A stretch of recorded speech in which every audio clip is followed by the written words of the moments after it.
오늘 제목부터 말씀을 드려야겠습니다. 인생 교양곡 그랬더니 또 아내가 한마디 하더라고요. 이게 뭐냐고 촌스럽게. 그래서 부제가 있다고 말씀을 드렸어요. 준비하시는 하나님, 신뢰하는 우리.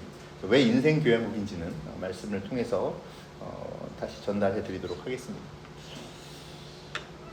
한 아이가 있었습니다. 초등학교 아이였는데요. 이 아이는 그림을 그리면 항상 검은색 그림만 그렸어요. 그러니까 도화지를 나눠주고 그림을 그려라 하면 다른 아이들은 알록달록한 그런 색깔을 놓고 자기들의 아름다운 그림들을 그리는데 이 아이는 시커멓게 도화지 전체를 그냥 칠하는 거예요. 그러고는 그것을 다 칠한 다음에 다른 아이들을 이렇게 보고 또 선생님한테 얘기합니다. 선생님 도화지 한 장만 더 주세요. 도화지를 또 주죠. 그러면 또 시커멓게 칠합니다. 이 선생님이 이걸 보다가 이상해서 이제 학부모한테 얘기를 하죠. 학부모한테 이 아이가 좀 뭔가 문제가 있는 것 같습니다. 이 아이가 그릴 때에 항상 검은색 그림만 그립니다. 검은색 칠만 하고 있습니다. 부모님도 그 얘기를 듣고 이제 아이를 관찰하죠. 근데 진짜로 검은색 그림만 계속 칠하고 있는 거예요. 걱정이 되잖아요. 정신과에 가서 치료를 받습니다. 그런데 그럼에도 불구하고 이 아이는 계속해서 검은색 그림만 그리고 있습니다. 알고 봤더니 이 아이는 고래를 그리고 있었습니다. 아무도 그렇게 큰 고래를 그릴 거라고는 상상하지 못했죠. 그 아이는 그럼에도 불구하고 정말 커다란 거예요. 자기가 상상하고 있는 큰 고래를 그리고 있기 때문에 그 작은 도화지에 큰 고래를 넣을 수 없어서 그 고래의 일부분을 색칠하고 있었던 것이죠. 우리는 누구나 학교 선생님, 부모님처럼 생각할 때가 있습니다. 남들과 다른 그림을 그리면 걱정하고 염려합니다. 혹시 무슨 문제가 있는 게 아닐까? 어떤 문제가 나에게 일어나고 있는 것은 아닐까? 내가 이렇게 살아도 될까? 우리 아이가 이렇게 살아도 될까 하는 그러한 염려를 갖고 살아가죠. 그런데 이것을 그대로 우리가 신앙에 한번 대입해 볼까요? 혹시 우리는 이 하나님을 도화지 한 장에 그려 넣으려 하고 있지는 않는가 하고 한번 생각해 볼 필요가 있을 것 같습니다. 하나님께서는 이사야서 55장 8절과 9절에서 우리의 판단으로 하나님을 알 수 없다라고 말씀하시죠. 하지만 우리는 우리가 원하는 대로 하나님을 한정하고 하나님께 요구하고 있는 것은 아닌지 우리의 신앙을 좀 되돌아볼 필요가 있을 것 같습니다. 하나님을 신뢰한다는 것은 무엇을 의미하는 걸까요? 혹시 우리의 하나님에 대한 신뢰가 작은 도화지 안에 하나님을 우겨 넣는 것이 아닐까요? 우리가 완전히 이해하고 우리의 기준에서 안전하다라고 느껴질 때 비로소 우리가 하나님, 나는 당신을 신뢰할 수 있습니다 라고 고백하고 있지는 않습니까? 우리 앞에 하나님의 계획이 우리의 의지와 우리의 이성으로 무엇보다 우리가 만족할 만한 정보와 상태로 인지되어질 때 우리는 비로소 하나님을 신뢰할 수 있어 라고 생각하고 있지는 않습니까? 언젠가 중고등부 교사들과 하나님을 아는 지식에 대해서 이런 이야기를 나눈 적이 있습니다. 우리가 하나님을 알아가기 위해 하나님과 깊은 교제를 나누어야 하는 이유는 우리가 알지 못하는 그 하나님을 신뢰하기 위해서라고요.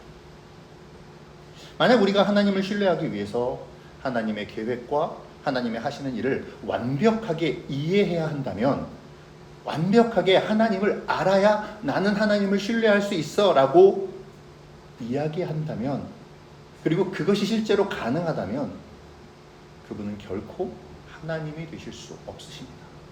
우리의 얕은 생각과 우리의 얕은 이성과 우리의 얕은 의지로 완벽하게 이해할 수 있는 하나님이라면 그분이 우리의 하나님이 되실 수 있으시겠냐라는 것이죠. 오늘 본문은 하나님의 계획하심과 우리의 신뢰에 대한 이야기입니다. 여러분, 아브라함 하면 제일 먼저 떠올리시는 게 어떤 이미지가 떠올리시나요? 아브라함 하면 어떤 이미지가 떠오르시죠? 저는 초등학교 때 주일학교에서 배웠던 노래가 떠오릅니다. 혹시 이런 노래 들어보셨나요? 믿음의 조상 아브라함은 7명의 아들이 있었는데요. 그 중에 하나 키가 크고 나머지는 자꾸 오른손 올려요, 오른손 들어, 막 흔들어, 이러면서 불렀던 그 주일학교 때 불렀던 여름성경학교 때 불렀던 찬양이 제일 먼저 떠오르는데요. 왜 아브라함이 7명의 자녀가 있었다고 얘기했는지는 모르겠습니다. 여튼 아브라함 하면 제일 먼저 떠오르는 건 믿음의 조상이다 라는 것이 제일 먼저 떠오르게 되죠. 그리고 그것에 대한 대표적인 증명이 오늘 본문이라고 이야기할 수 있을 것 같습니다. 그런데 말이죠, 우리가 이 본문을 자세히 살펴보면 사실 좀 이렇게 받아들이기 힘든 부분이 몇 가지가 있습니다. 예를 들면 이런 것이죠. 하나님은 약속의 자녀로 이삭을 주셨어요. 그리고 그 이삭을 통해서 커다란 민족을 이루게 하시겠다라고 선언하셨어요. 약속하셨죠. 그런데 그 하나님께서 지금 오늘 본문만 놓고 볼 때는 뭐를 요구하시죠? 이삭을 번제로 바치라고 요구하고 계십니다. 자, 이걸 어떻게 이해해야 할까요? 줬다 뺏으시는 하나님? 하나님은 인신제사를 분명히 싫어하신다라고 말씀하셨는데 지금 이삭을 바치라는 것은 다른 이방신들과 똑같이 인신제사, 그것도 가장 사랑하는 자기의 아들을 바치라는 그것을 요구하시는 다른 신과 다를 바 없어 보이는 그러한 문제가 보여집니다. 하나님은 다른 이방의 신들과 똑같은 그런 분이실까요? 여기에 아브라함의 반응도 우리의 상식을 뛰어넘습니다. 아브라함은 소돔과 고모라가 하나님의 심판을 받게 될 때 필사적으로 매달리면서 중보했던 사람이죠. 의인 100명이 있으면, 의인 10명이 있으면, 의인 1명이 있으면 하나님 제발 뭐 이렇게 정말 그 소돔과 고모라를 위해서, 그리고 자신의 조카였던 롯의 구명을 위해서 필사적으로 중보기도했던 그러한 인물입니다. 그런데 어찌된 일인지 자기의 아들을 번제로 바치라고 하는 하나님의 이 요구에는 아무런 중보도, 아무런 기도도, 아무런 간청도 하지 않습니다. 그저 그냥 맹목적으로 순종하는 모습을 보여주고 있습니다. 이 아브라함의 모습은 어쩌면 맹목적인 신앙, 이것저것 따지지 않고 무조건 믿으면 돼 하는 그러한 어떤 신앙의 어떤 잘못된 표본을 보여주고 있는 것은 아닐까요? 이삭도 이상해요. 이삭은 아버지가 제단에 붙일 불과 장작은 준비했지만 양을 준비하지 않은 것이 이상하다는 것을 눈치채야 했습니다.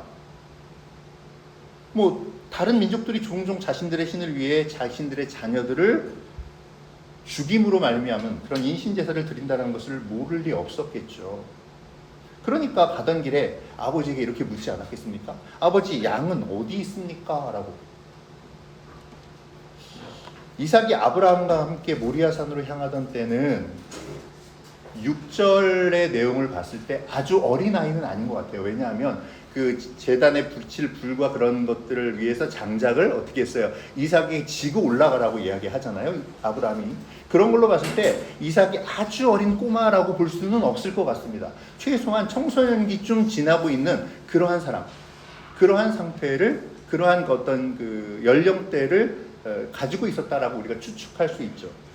그런데 이삭은 자기가 번제물로 드려지게 되는 그 순간에도 전혀 반응하지 않습니다. 반항하지 않아요. 아버지 왜 그러세요? 왜 저를 죽이려고 하세요? 뭐 이러고 발버둥 치거나 그러지 않고 순순히 묶이고 제단 위에 눕습니다. 아버지가 칼을 이렇게 들어쳐서 내리치려고 하는 그 순간에도 이삭은 아무런 반응을 보이지 않아요.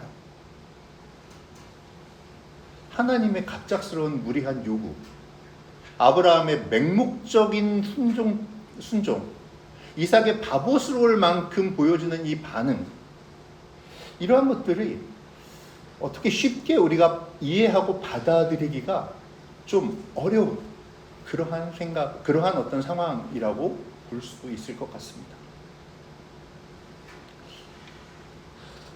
그런데 우리가 여기서 가장 염두에 두어야 할 점이 있죠. 그것은 누구의 관점으로 하나님의 말씀인 이 성경을 바라보는가 하는 것입니다. 성경의 대부분의 난제들은 인간의 시각으로 성경을 바라볼 때 일어납니다. 우리의 시각에서, 우리의 상식에서, 우리의 판단대로 성경을 재단하고 받아들이려 할 때 문제가 발생하죠. 아까 말씀드린 이 세 가지의 이상한 점도 마찬가지입니다. 사실 오늘 본문에 있어서 어떤 해석이 이루어져도, 어떤 해석이 이루어지든 간에 본문이 분명하게 제시되는 결론은 명백합니다. 하나님은 이삭의 죽음을 원하지 않으신다라는 것이죠. 하나님은 그 아들이 복과 약속의 자녀로 살기를 원하신다라는 사실입니다. 자, 그런 맥락으로 이제 오늘 본문을 좀 생각해 보도록 할까요? 본문에서 하나님은 아브라함을 시작합니다. 오늘 1절에서 그렇게 시작하잖아요. 하나님께서 아브라함을 부르시는 이유가 아브라함을 시험하기 위해서다.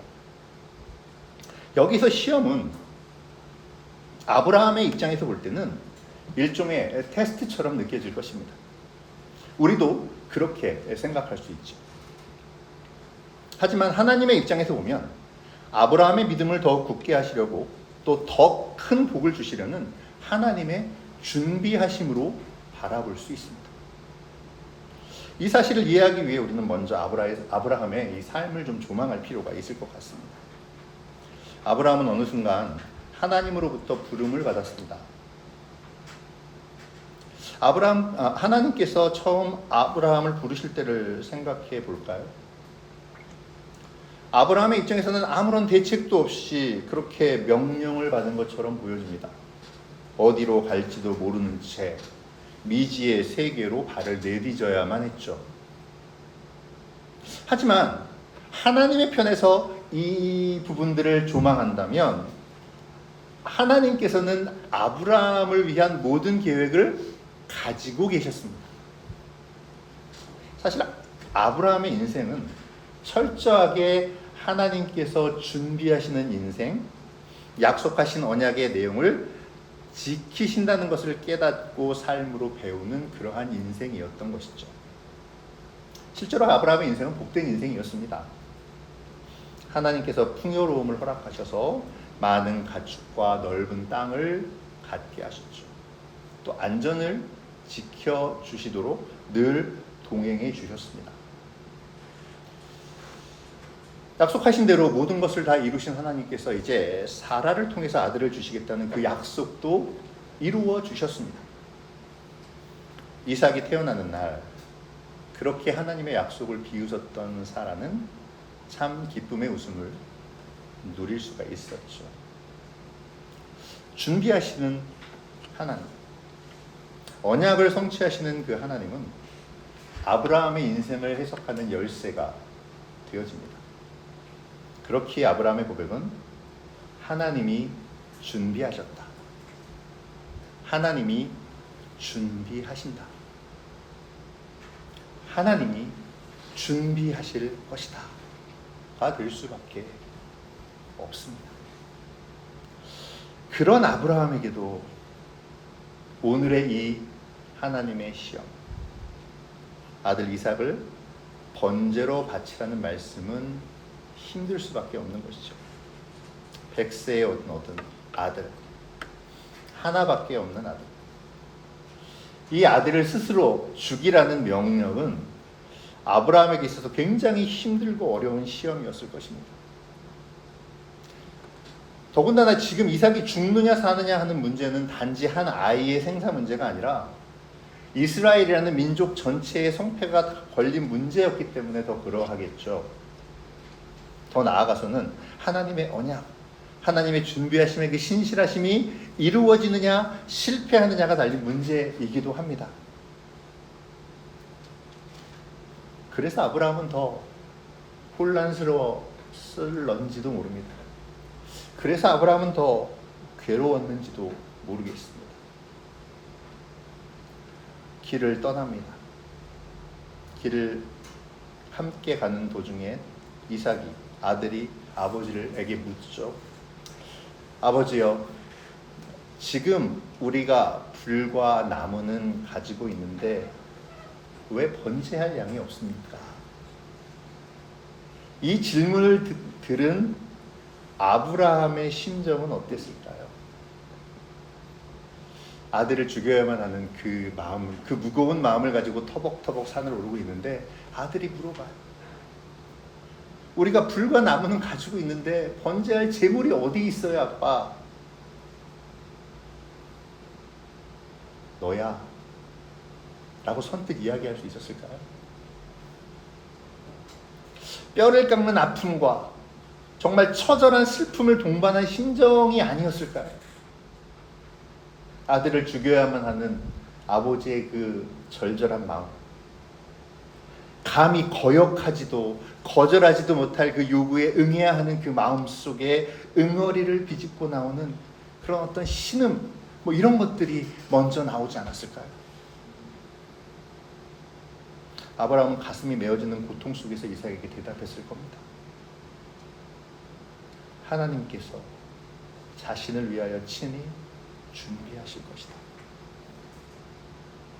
사랑하는 여러분, 아브라함의 이 처절한 대답이, 하나님을 향한 간절한 고백이 마음에 와 닿으십니까?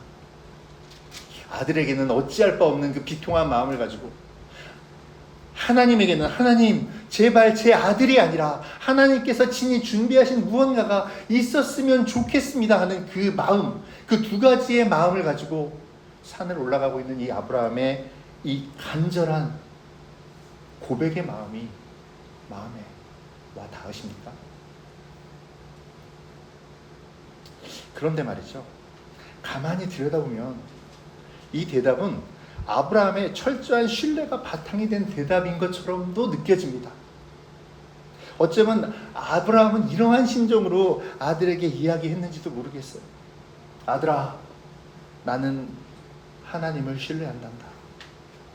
비록 지금 상황이 너무 힘들고 어렵지만, 도무지 나는 이 상황을 이해할 수 없고 해석할 실마리조차 없지만, 그러나 나는 하나님을 신뢰한다. 하나님께서 친히 재물을 예비하실 것을 나는 신뢰한다. 왜요? 왜 이러한 신뢰가 있을 수 있다고 생각할 수 있을까요? 아브라함은 지금까지 겪어왔던 하나님, 지금까지 자신을 이끌어왔던 그 하나님을 잘 알고 있습니다. 그렇기 때문에 하나님을 신뢰할 수 있는 거죠. 자기가 잘못했을 때도 올바르고 선하게 준비하시고 인도하신 그 하나님을 신뢰하고 있습니다. 그리고 이것은 하나님의 인도하심을 경험한 자만이 가질 수 있는 신뢰죠. 어쩌면 아브라함은 이러한 신뢰를 가지고 있었을지도 모르겠습니다. 하나님과 동행하는 자만이 가질 수 있는 믿음, 내가 지금 상황이 굉장히 안 좋지만, 어렵지만, 힘들지만, 앞이 보이지 않지만, 실마리조차 느낄 수 없지만, 하나님께서 무리한 요구를 하고 계시는 것처럼 느껴지지만, 그러나 지금까지 나를 인도하신 그 하나님, 내가 경험한 그 하나님을 비추어 볼 때 하나님은 절대로 나를 이대로 내버려 두실 분이 아니야. 이렇게 절망으로 몰아가실 분이 아니야. 이 안에서 하나님은 나를 이끌어 인도내어 주실 것이야 라는 그 믿음이 있는 자들만이 가질 수 있는 신뢰를, 어쩌면 지금 아브라함은 아들에게 하는 이 이야기를 통해서 하나님이 친히 자신에게 바쳐줄 재물을 준비하실 것이다라는 이 대답 속에 보여주고 있는 것인지도 모르겠습니다. 그렇게 본다면 아브라함의 믿음은 맹목적인 신앙이라고 이야기할 수 없죠. 하나님께서 선한 것으로 바꾸어 주실 것이라는 믿음을 가지고 하나님의 말씀에 순종하고 있는 것입니다. 사랑하는 여러분, 우리가 믿음을 가진다 라고 이야기할 때에 우리가 가져야 될 믿음이 어떤 것이겠습니까? 단지 믿으면 복 받는다, 이렇게 하면은 너희들의 삶이 좋아질 것이다 라는 그 말에, 그 말씀에, 어떠한 그러한 선포에 의지해서 우리가 하기 싫은데 억지로 하는 그런 것이 믿음입니까? 삶 가운데서 하나님과의 관계를 맺고 그 관계 속에서 하나님이 나를 어떻게 이끌어 오셨는지를 경험하며 그 경험들이 쌓여가면서 생겨나는, 하나님은 절대로 나를 구렁텅이로 몰아가지 않으실 거야. 하나님은 그러한 상황 속에서도 나를 인도하실 거야. 하나님의 어떠한 뜻이 있을 거야를 바라볼 수 있는 것, 이것이 믿음 아니겠습니까?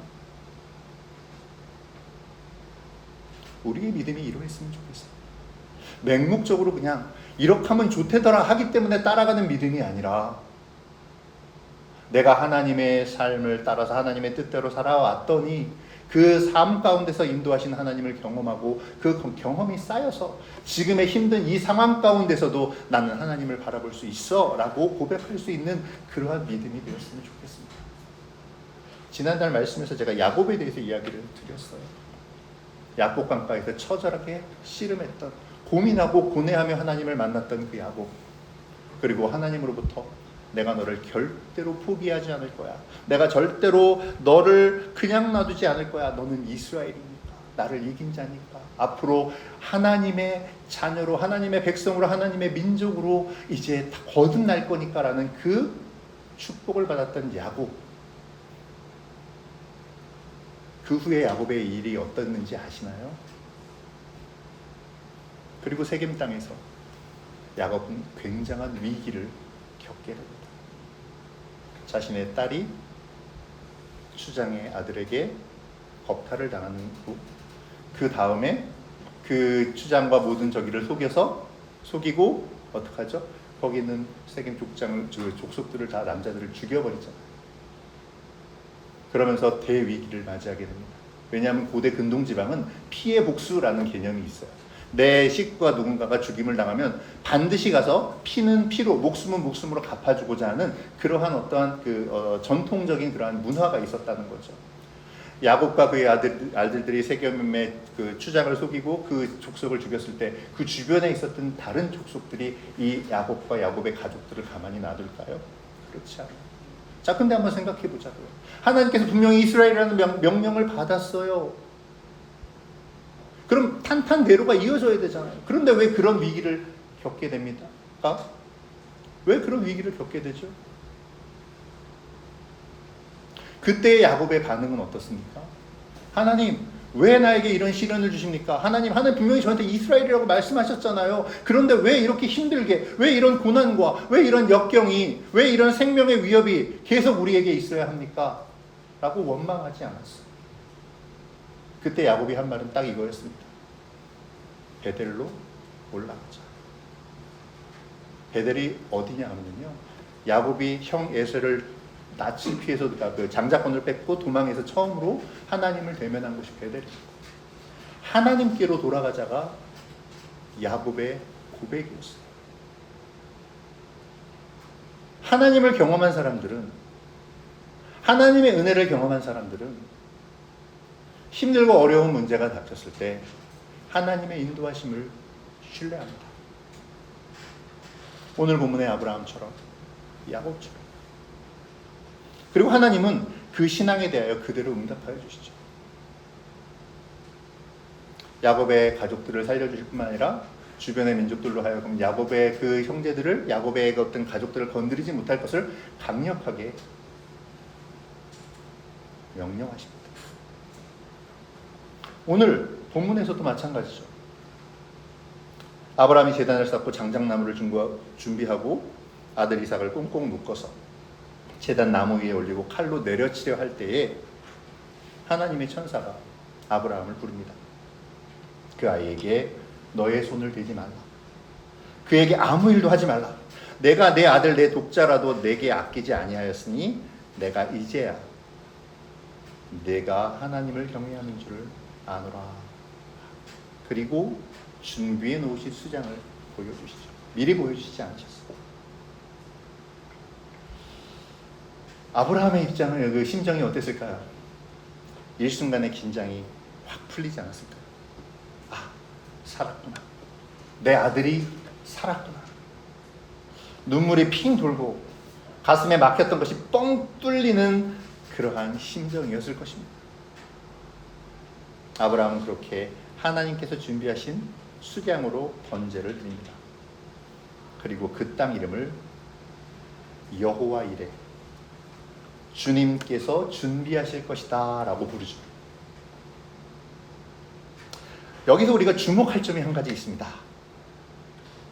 아브라함이 하나님의 이름을 바꾸어 부르고 있다는 사실입니다.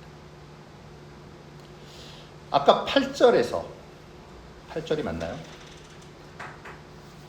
네, 8절 맞죠?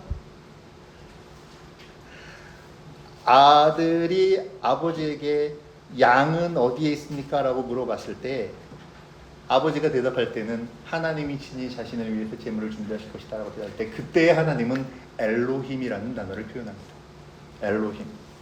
엘로힘이라는 것은 일반적으로 모든 세계를 대상으로 하는 창조주와 통치자라는 의미를 가지고 있습니다.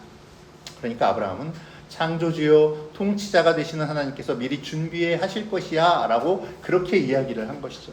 그런데 14절에서 아브라함은 여호와 이레, 곧 여호와라는 호칭으로 하나님의 이름을 바꾸어서 부르고 있습니다. 여호와란 유일하신 하나님을 지칭하는 말입니다. 특별히는 자기 백성과 관계되는 구원과 언약 성취 등과 같은 신실함에 기초하는 이름이죠. 그러니까 아브라함은 지금 이제 전능하신 하나님께서 자기와의 언약을 지키시고 구원하시는 바로 나의 하나님이시라는 고백을 드리고 있다라는 사실입니다. 자신과의 언약을 지키시고 구원하시는 신실하신 하나님, 지금까지 인도하신처럼 준비하시고 이끄시는 그러한 나의 하나님으로 하나님을 고백하고 있다라는 것입니다. 나의 하나님은 결단코 다른 신들처럼 인신 제사를 요구하시는 분이 아니야. 그분은 참된 하나님이 되시지. 그분은 약속에 신실하셔서 친히 준비하시고 채워주시는 분이야. 나는 그 하나님의 신실하심을 찬양해. 이 여호와 이레라는 말 속에는, 고백 속에는 이러한 고백이 포함되어 있다는 것입니다. 자, 이렇게 보면 앞에 서두에서 말씀드렸던 그 이상했던 점들, 이삭을 번제로 바치라는 하나님의 시험, 아브라함의 맹목적인 것처럼 보여지는 순종, 이삭의 바보처럼 느껴질 만큼 반항하지 않은 모습들, 이 모든 것이 합력하여 하나님과 함께 연주하는 교향곡이 되어졌음을 볼 수 있습니다. 하나님이 모든 것을 준비하시고 지휘하시는 인생의 교향곡이 펼쳐지는 것이죠. 바울은 이것을 가르쳐서 모든 것이 합력하여 선을 이루느니라 라고 이야기합니다.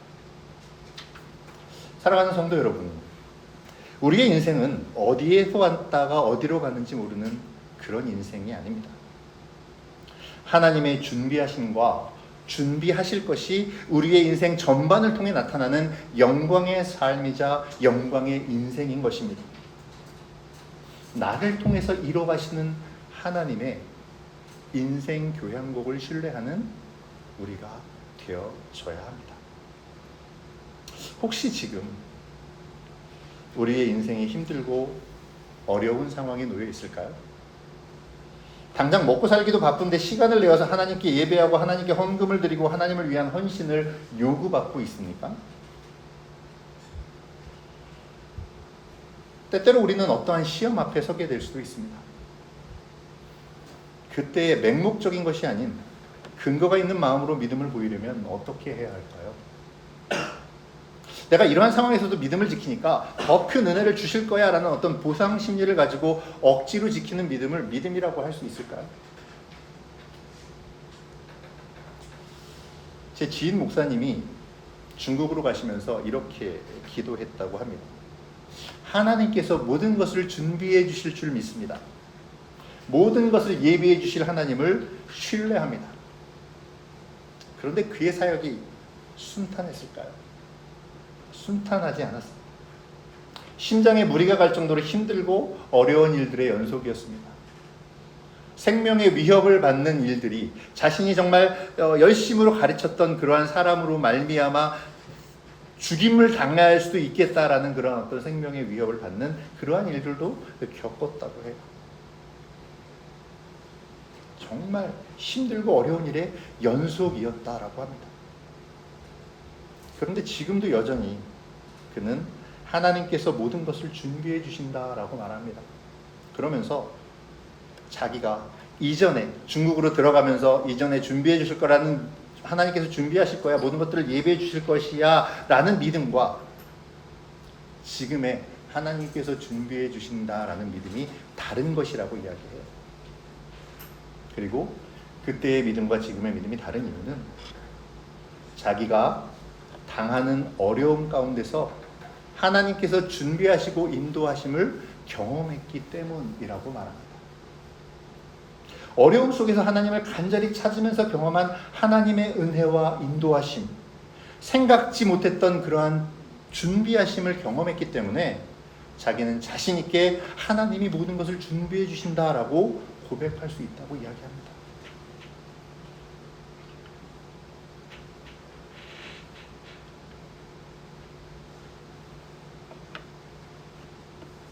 우리가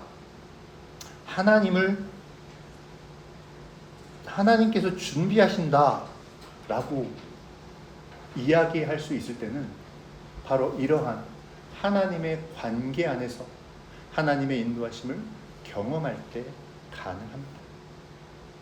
그리고 그러한 경험 속에서 나오는 하나님께서 나를 인도하고 계셔라는 그 고백이 바로 우리의 믿음의 고백이 되는 것입니다.